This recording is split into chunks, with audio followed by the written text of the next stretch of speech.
Romeo and Juliet. The two chief families in Verona were the rich Capulets and the Montagues. There had been an old quarrel between these families, which was grown to such a height, and so deadly was the enmity between them, that it extended to the remotest kindred, to the followers and retainers of both sides, insomuch that a servant of the house of Montague could not meet a servant of the house of Capulet, nor a Capulet encounter with a Montague by chance, but fierce words and sometimes bloodshed ensued.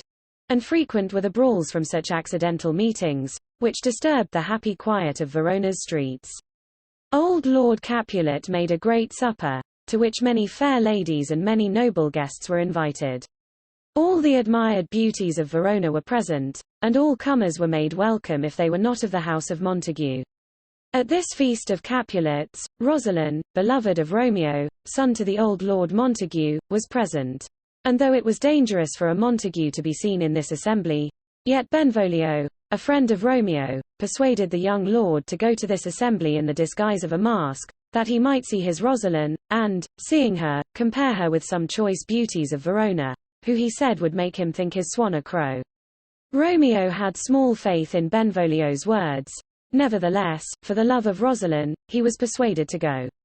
For Romeo was a sincere and passionate lover, and one that lost his sleep for love and fled society to be alone, thinking on Rosaline, who disdained him and never requited his love with the least show of courtesy or affection. And Benvolio wished to cure his friend of this love by showing him diversity of ladies and company. To this feast of Capulets, then, young Romeo, with Benvolio and their friend Mercutio, went masked. Old Capulet bid them welcome and told them that ladies who had their toes unplagued with corns would dance with them. And the old man was light-hearted and merry, and said that he had worn a mask when he was young and could have told a whispering tale in a fair lady's ear. And they fell to dancing, and Romeo was suddenly struck with the exceeding beauty of a lady who danced there, who seemed to him to teach the torches to burn bright, and her beauty to show by night like a rich jewel worn by a blackamoor, beauty too rich for use, too dear for earth. Like a snowy dove trooping with crows, he said, so richly did her beauty and perfections shine above the ladies her companions. While he uttered these praises he was overheard by Tybalt, a nephew of Lord Capulet, who knew him by his voice to be Romeo. And this Tybalt, being of a fiery and passionate temper, could not endure that a Montague should come under cover of a mask, to fleer and scorn as he said at their solemnities. And he stormed and raged exceedingly, and would have struck young Romeo dead. But his uncle, the old Lord Capulet, would not suffer him to do any injury at that time, both out of respect to his guests and because Romeo had borne himself like a gentleman, and all tongues in Verona bragged of him to be a virtuous and well-governed youth. Tybalt, forced to be patient against his will, restrained himself, but swore that this vile Montague should at another time dearly pay for his intrusion. The dancing being done, Romeo watched the place where the lady stood, and under favour of his masking habit, which might seem to excuse in part the liberty, he presumed in the gentlest manner to take her by the hand, calling it a shrine, which if he profaned by touching it, he was a blushing pilgrim and would kiss it for atonement. Good pilgrim, answered the lady, your devotion shows by far too mannerly and too courtly. Saints have hands which pilgrims may touch but kiss not. Have not saints lips, and pilgrims, too? Said Romeo. Aye, said the lady, lips which they must use in prayer. Oh, then, my dear saint, said Romeo, hear my prayer, and grant it, lest I despair. In such like illusions and loving conceits they were engaged when the lady was called away to her mother. And Romeo, inquiring who her mother was, discovered that the lady whose peerless beauty he was so much struck with was young Juliet, daughter and heir to the Lord Capulet, the great enemy of the Montagues, and that he had unknowingly engaged his heart to his foe. This troubled him, but it could not dissuade him from loving. As little rest had Juliet when she found that the gentleman that she had been talking with was Romeo and a Montague, for she had been suddenly smit with the same hasty and inconsiderate passion for Romeo which he had conceived for her, and a prodigious birth of love it seemed to her, that she must love her enemy and that her affections should settle there, where family considerations should induce her chiefly to hate. It being midnight, Romeo with his companions departed, But they soon missed him, for, unable to stay away from the house where he had left his heart, he leaped the wall of an orchard which was at the back of Juliet's house. Here he had not been long, ruminating on his new love, when Juliet appeared above at a window, through which her exceeding beauty seemed to break like the light of the sun in the east. And the moon, which shone in the orchard with a faint light, appeared to Romeo as if sick and pale with grief at the superior lustre of this new sun. And she leaning her cheek upon her hand, he passionately wished himself a glove upon that hand, that he might touch her cheek. She all this while thinking herself alone, fetched a deep sigh, and exclaimed, "Ah me!" Romeo, enraptured to bear her speak, said, softly and unheard by her, "Oh, speak again, bright angel, for such you appear, being over my head, like a winged messenger from heaven whom mortals fall back to gaze upon." She, unconscious of being overheard, and full of the new passion which that night's adventure had given birth to, called upon her lover by name whom she supposed absent. "O Romeo, Romeo," said she, "wherefore art thou Romeo? Deny thy father and refuse thy name, for my sake, or if thou wilt not, be but my sworn love, and I no longer will be a Capulet." Romeo, having this encouragement, would fain have spoken, but he was desirous of hearing more, and the lady continued her passionate discourse with herself as she thought, still chiding Romeo for being Romeo and a Montague, and wishing him some other name, or that he would put away that hated name, and for that name which was no part of himself he should take all herself. At this loving word Romeo could no longer refrain, but, taking up the dialogue as if her words had been addressed to him personally, and not merely in fancy, he bade her call him love, or by whatever other name she pleased, for he was no longer Romeo, if that name was displeasing to her. Juliet, alarmed to hear a man's voice in the garden, did not at first know who it was that by favor of the night and darkness had thus stumbled upon the discovery of her secret. But when he spoke again, though her ears had not yet drunk 100 words of that tongue's uttering, yet so nice is a lover's hearing that she immediately knew him to be young Romeo, and she expostulated with him on the danger to which he had exposed himself by climbing the orchard walls, for if any of her kinsmen should find him there it would be death to him, being a Montague. "Alack," said Romeo, "there is more peril in your eye than in 20 of their swords. Do you but look kind upon me, lady, and I am proof against their enmity. Better my life should be ended by their hate than that hated life should be prolonged to live without your love." "How came you into this place?" said Juliet, "and by whose direction?" "Love directed me," answered Romeo. "I am no pilot, yet, wert thou as far apart from me as that vast shore which is washed with the farthest sea, I should venture for such merchandise." A crimson blush came over Juliet's face, yet unseen by Romeo by reason of the night, when she reflected upon the discovery which she had made, yet not meaning to make it, of her love to Romeo. She would fain have recalled her words, but that was impossible. Fain would she have stood upon form, and have kept her lover at a distance, as the custom of discreet ladies is, to frown and be perverse and give their suitors harsh denials at first, to stand off, and affect a coyness or indifference where they most love, that their lovers may not think them too lightly or too easily won, for the difficulty of attainment increases the value of the object. But there was no room in her case for denials, or puttings off, or any of the customary arts of delay and protracted courtship. Romeo had heard from her own tongue, when she did not dream that he was near her, a confession of her love. So with an honest frankness which the novelty of her situation excused she confirmed the truth of what he had before heard, and, addressing him by the name of fair Montague, love can sweeten a sour name, she begged him not to impute her easy yielding to levity or an unworthy mind, but that he must lay the fault of it if it were a fault upon the accident of the night which had so strangely discovered her thoughts. And she added, that though her behavior to him might not be sufficiently prudent, measured by the custom of her sex, yet that she would prove more true than many whose prudence was dissembling, and their modesty artificial cunning. Romeo was beginning to call the heavens to witness that nothing was farther from his thoughts than to impute a shadow of dishonor to such an honored lady, when she stopped him, begging him not to swear. For although she joyed in him, yet she had no joy of that night's contract. It was too rash, too unadvised, too sudden. But he being urgent with her to exchange a vow of love with him that night, she said that she already had given him hers before he requested it, meaning, when he overheard her confession.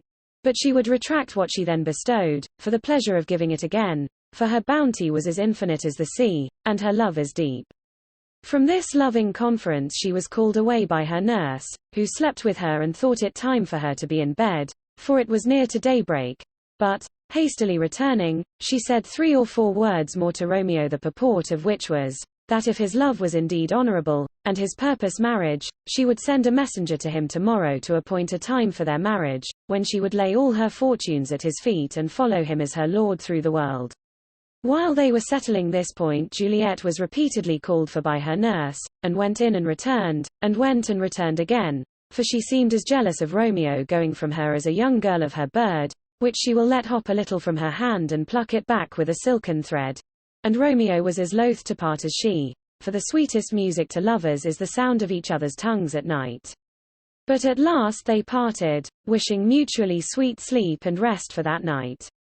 The day was breaking when they parted, and Romeo, who was too full of thoughts of his mistress and that blessed meeting to allow him to sleep, instead of going home, bent his course to a monastery hard by, to find Friar Lawrence. The good friar was already up at his devotions, but, seeing young Romeo abroad so early, he conjectured rightly that he had not been abed that night, but that some distemper of youthful affection had kept him waking. He was right in imputing the cause of Romeo's wakefulness to love, but he made a wrong guess at the object, for he thought that his love for Rosalind had kept him waking. But when Romeo revealed his new passion for Juliet, and requested the assistance of the friar to marry them that day, the holy man lifted up his eyes and hands in a sort of wonder at the sudden change in Romeo's affections, for he had been privy to all Romeo's love for Rosalind and his many complaints of her disdain, and he said that young men's love lay not truly in their hearts, but in their eyes. But Romeo replying that he himself had often chidden him for doting on Rosalind, who could not love him again, whereas Juliet both loved and was beloved by him, the friar assented in some measure to his reasons. And thinking that a matrimonial alliance between young Juliet and Romeo might happily be the means of making up the long breach between the Capulets and the Montagues, which no one more lamented than this good friar, who was a friend to both the families and had often interposed his mediation to make up the quarrel without effect, partly moved by policy, and partly by his fondness for young Romeo, to whom he could deny nothing, the old man consented to join their hands in marriage. Now was Romeo blessed indeed, and Juliet, who knew his intent from a messenger which she had dispatched according to promise, did not fail to be early at the cell of Friar Lawrence, where their hands were joined in holy marriage, the good friar praying the heavens to smile upon that act, and in the union of this young Montague and young Capulet, to bury the old strife and long dissensions of their families. The ceremony being over, Juliet hastened home, where she stayed, impatient for the coming of night, at which time Romeo promised to come and meet her in the orchard, where they had met the night before. And the time between seemed as tedious to her as the night before some great festival seems to an impatient child that has got new finery which it may not put on till the morning. That same day, about noon, Romeo's friends, Benvolio and Mercutio, walking through the streets of Verona, were met by a party of the Capulets with the impetuous Tybalt at their head. This was the same angry Tybalt who would have fought with Romeo at old Lord Capulet's feast. He, seeing Mercutio, accused him bluntly of associating with Romeo, a Montague. Mercutio, who had as much fire and youthful blood in him as Tybalt, replied to this accusation with some sharpness, and in spite of all Benvolio could say to moderate their wrath, a quarrel was beginning when, Romeo himself passing that way, the fierce Tybalt turned from Mercutio to Romeo, and gave him the disgraceful appellation of villain. Romeo wished to avoid a quarrel with Tybalt above all men, because he was the kinsman of Juliet and much beloved by her. Besides, this young Montague had never thoroughly entered into the family quarrel, being by nature wise and gentle, and the name of a Capulet, which was his dear lady's name, was now rather a charm to allay resentment than a watchword to excite fury. So he tried to reason with Tybalt, whom he saluted mildly by the name of good Capulet, as if he, though a Montague, had some secret pleasure in uttering that name.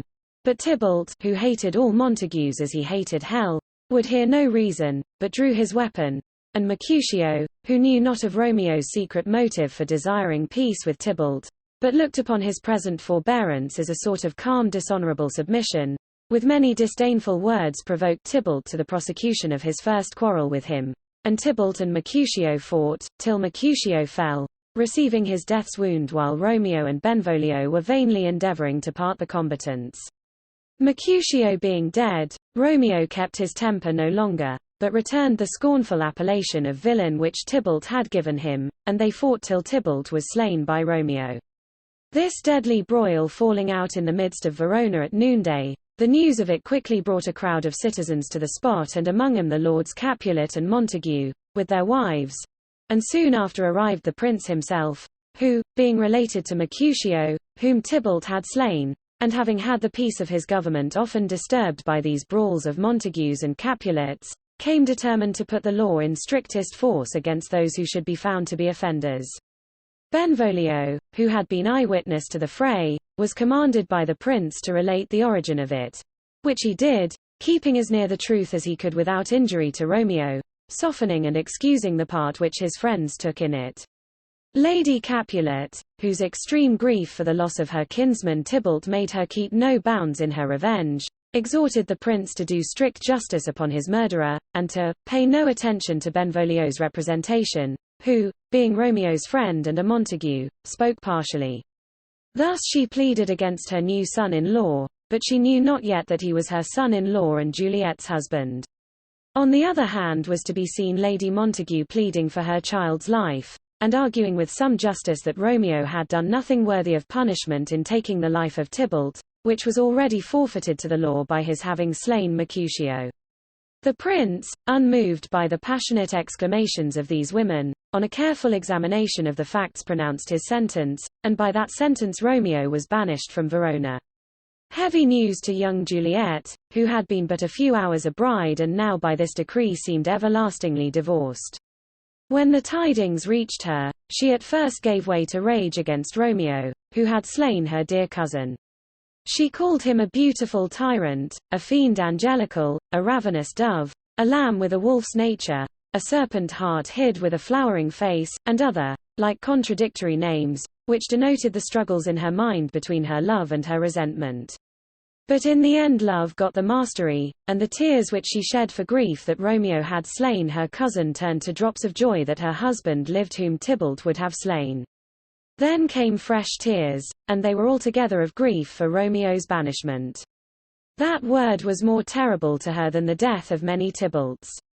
Romeo, after the fray, had taken refuge in Friar Lawrence's cell, where he was first made acquainted with the prince's sentence, which seemed to him far more terrible than death. To him it appeared there was no world out of Verona's walls, no living out of the sight of Juliet. Heaven was there where Juliet lived, and all beyond was purgatory, torture, hell.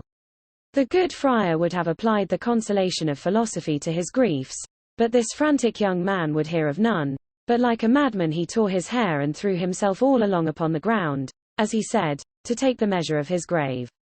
From this unseemly state he was roused by a message from his dear lady which a little revived him, and then the friar took the advantage to expostulate with him on the unmanly weakness which he had shown. He had slain Tybalt, but would he also slay himself, slay his dear lady, who lived but in his life? The noble form of man, he said, was but a shape of wax when it wanted the courage which should keep it firm.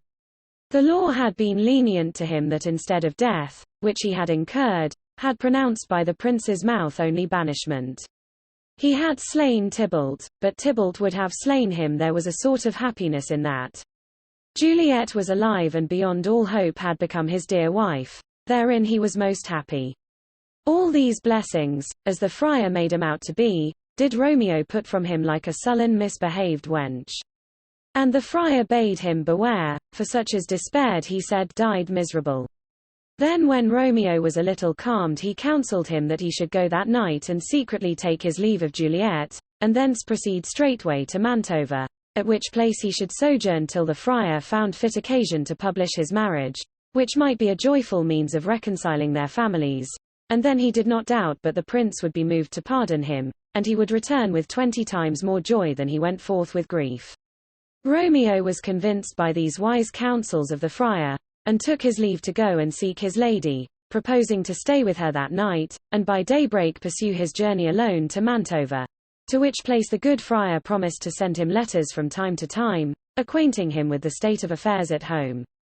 That night Romeo passed with his dear wife, gaining secret admission to her chamber from the orchard in which he had heard her confession of love the night before.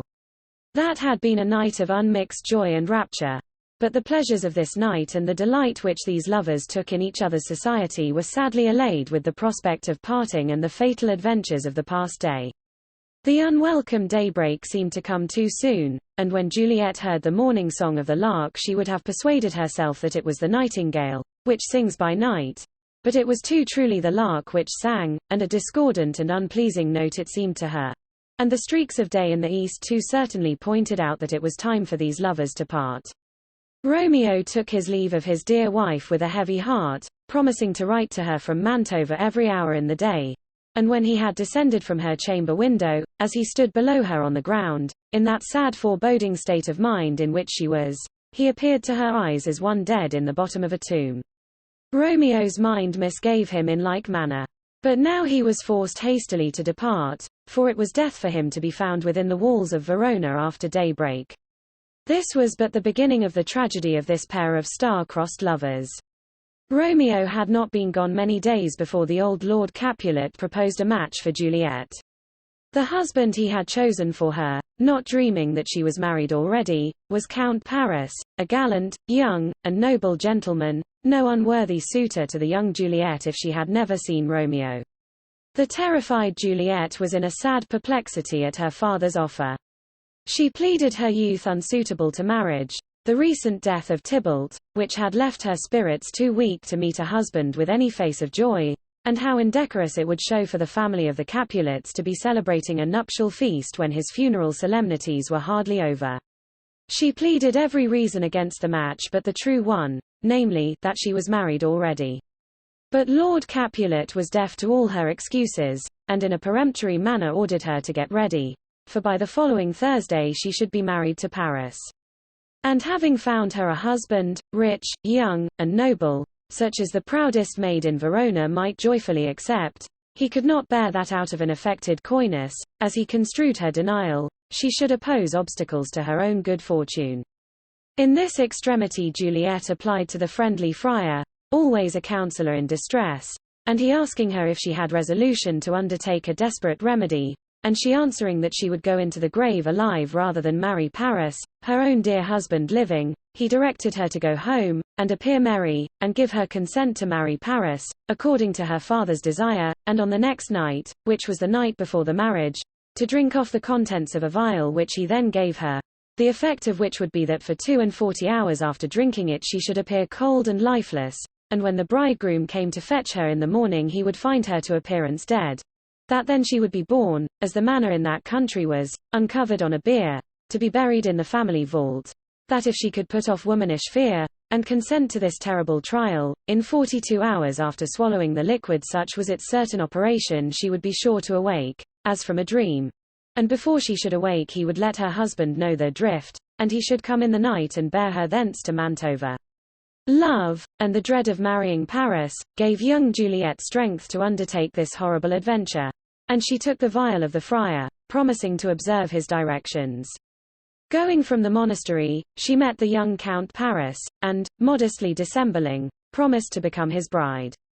This was joyful news to the Lord Capulet and his wife. It seemed to put youth into the old man, and Juliet, who had displeased him exceedingly by her refusal of the Count, was his darling again. Now she promised to be obedient. All things in the house were in a bustle against the approaching nuptials. No cost was spared to prepare such festival rejoicings as Verona had never before witnessed. On the Wednesday night Juliet drank off the potion. She had many misgivings lest the friar, to avoid the blame which might be imputed to him for marrying her to Romeo, had given her poison, but then he was always known for a holy man. Then lest she should awake before the time that Romeo was to come for her, whether the terror of the place, a vault full of dead Capulets' bones, and where Tybalt, all bloody, lay festering in his shroud, would not be enough to drive her distracted. Again she thought of all the stories she had heard of spirits haunting the places where their bodies were bestowed. But then her love for Romeo and her aversion for Paris returned, and she desperately swallowed the draught and became insensible.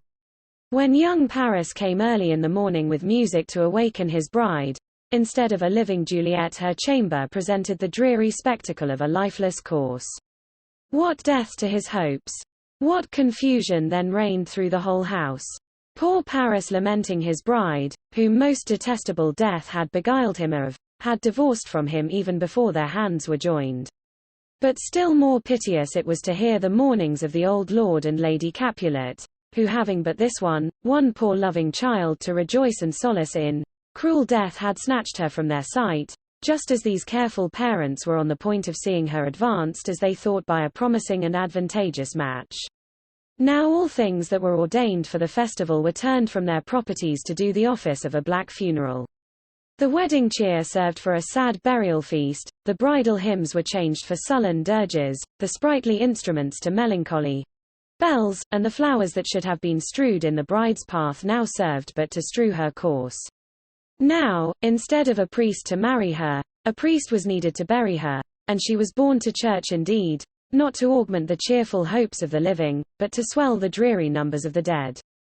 Bad news, which always travels faster than good, now brought the dismal story of his Juliet's death to Romeo, at Mantova, before the messenger could arrive, who was sent from Friar Lawrence to apprise him that these were mock funerals only, and but the shadow and representation of death, and that his dear lady lay in the tomb but for a short while, expecting when Romeo would come to release her from that dreary mansion. Just before, Romeo had been unusually joyful and light-hearted. He had dreamed in the night that he was dead, a strange dream, that gave a dead man leave to think, and that his lady came and found him dead, and breathed such life with kisses in his lips that he revived and was an emperor. And now that a messenger came from Verona, he thought surely it was to confirm some good news which his dreams had presaged. But when the contrary to this flattering vision appeared, and that it was his lady who was dead in truth, whom he could not revive by any kisses, he ordered horses to be got ready, for he determined that night to visit Verona and to see his lady in her tomb. And as mischief is swift to enter into the thoughts of desperate men, he called to mind a poor apothecary, whose shop in Mantova he had lately passed, and from the beggarly appearance of the man, who seemed famished, and the wretched show in his show of empty boxes ranged on dirty shelves, and other tokens of extreme wretchedness, he had said at the time, perhaps having some misgivings that his own disastrous life might haply meet with a conclusion so desperate, if a man were to need poison, which by the law of Mantova it is death to sell, here lives a poor wretch who would sell it him. These words of his now came into his mind, and he sought out the apothecary, who after some pretended scruples, Romeo offering him gold, which his poverty could not resist, sold him a poison which, if he swallowed, he told him, if he had the strength of 20 men, would quickly dispatch him. With this poison he set out for Verona, to have a sight of his dear lady in her tomb, meaning, when he had satisfied his sight, to swallow the poison and be buried by her side. He reached Verona at midnight, and found the churchyard, in the midst of which was situated the ancient tomb of the Capulets. He had provided a light, and a spade, and wrenching iron, and was proceeding to break open the monument when he was interrupted by a voice, which by the name of vile Montague bade him desist from his unlawful business.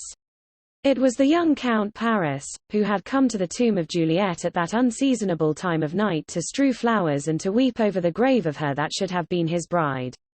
He knew not what an interest Romeo had in the dead, but, knowing him to be a Montague and as he supposed a sworn foe to all the Capulets, he judged that he was come by night to do some villainous shame to the dead bodies. Therefore in an angry tone he bade him desist, and as a criminal, condemned by the laws of Verona to die if he were found within the walls of the city, he would have apprehended him. Romeo urged Paris to leave him, and warned him by the fate of Tybalt, who lay buried there, not to provoke his anger or draw down another sin upon his head by forcing him to kill him. But the Count in scorn refused his warning, and laid hands on him as a felon, which, Romeo resisting, they fought, and Paris fell. When Romeo, by the help of a light, came to see who it was that he had slain, that it was Paris, who he learned in his way from Mantova should have married Juliet, he took the dead youth by the hand, as one whom misfortune had made a companion, and said that he would bury him in a triumphal grave, meaning in Juliet's grave, which he now opened. And there lay his lady, as one whom death had no power upon to change a feature or complexion, in her matchless beauty, or as if death were amorous, and the lean, abhorred monster kept her there for his delight. For she lay yet fresh and blooming, as she had fallen to sleep when she swallowed that benumbing potion, and near her lay Tybalt in his bloody shroud, whom Romeo seeing, begged pardon of his lifeless course, and for Juliet's sake called him cousin, and said that he was about to do him a favor by putting his enemy to death. Here Romeo took his last leave of his lady's lips, kissing them.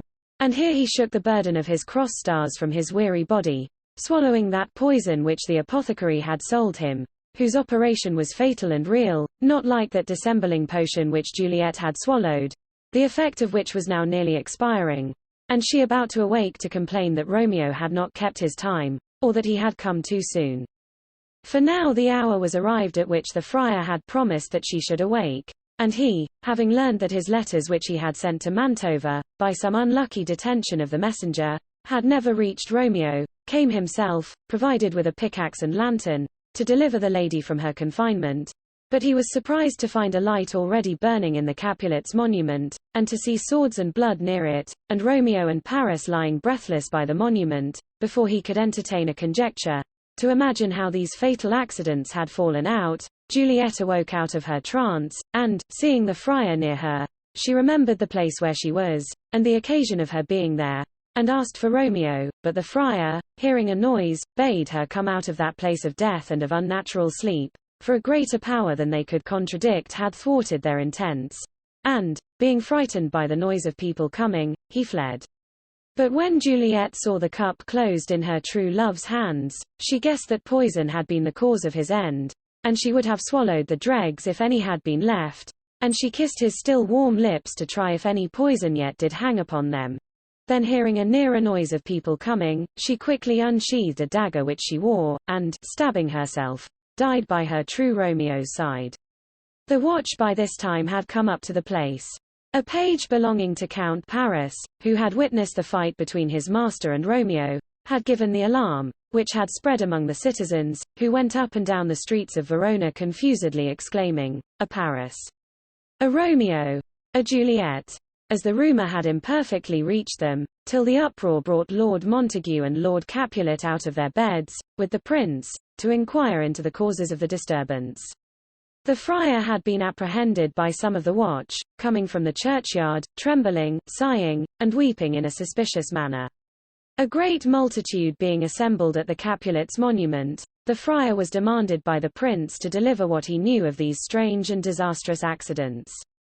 And there, in the presence of the old lords Montague and Capulet, he faithfully related the story of their children's fatal love, the part he took in promoting their marriage, in the hope in that union to end the long quarrels between their families, how Romeo, their dead, was husband to Juliet, and Juliet, their dead, was Romeo's faithful wife.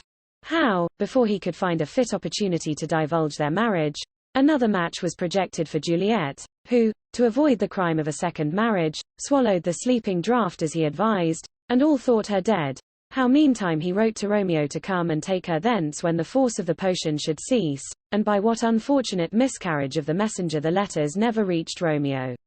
Further than this the friar could not follow the story, nor knew more than that, coming himself to deliver Juliet from that place of death, he found the Count Paris and Romeo slain. The remainder of the transactions was supplied by the narration of the page who had seen Paris and Romeo fight, and by the servant who came with Romeo from Verona, to whom this faithful lover had given letters to be delivered to his father in the event of his death, which made good the friar's words, confessing his marriage with Juliet, imploring the forgiveness of his parents, acknowledging the buying of the poison of the poor apothecary and his intent in coming to the monument to die and lie with Juliet. All these circumstances agreed together to clear the friar from any hand he could be supposed to have in these complicated slaughters, further than as the unintended consequences of his own well-meant, yet too artificial and subtle contrivances. And the prince, turning to these old lords, Montague and Capulet, rebuked them for their brutal and irrational enmities, and showed them what a scourge heaven had laid upon such offences, that it had found means even through the love of their children to punish their unnatural hate.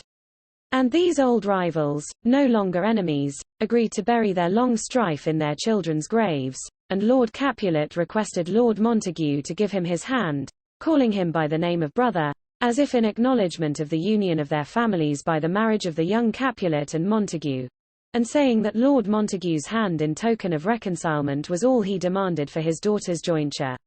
But Lord Montague said he would give him more, for he would raise her a statue of pure gold that, while Verona kept its name, no figure should be so esteemed for its richness and workmanship as that of the true and faithful Juliet. And Lord Capulet in return said that he would raise another statue to Romeo. So did these poor old lords, when it was too late, strive to outgo each other in mutual courtesies, while so deadly had been their rage and enmity in past times that nothing but the fearful overthrow of their children, poor sacrifices to their quarrels and dissensions, could remove the rooted hates and jealousies of the noble families.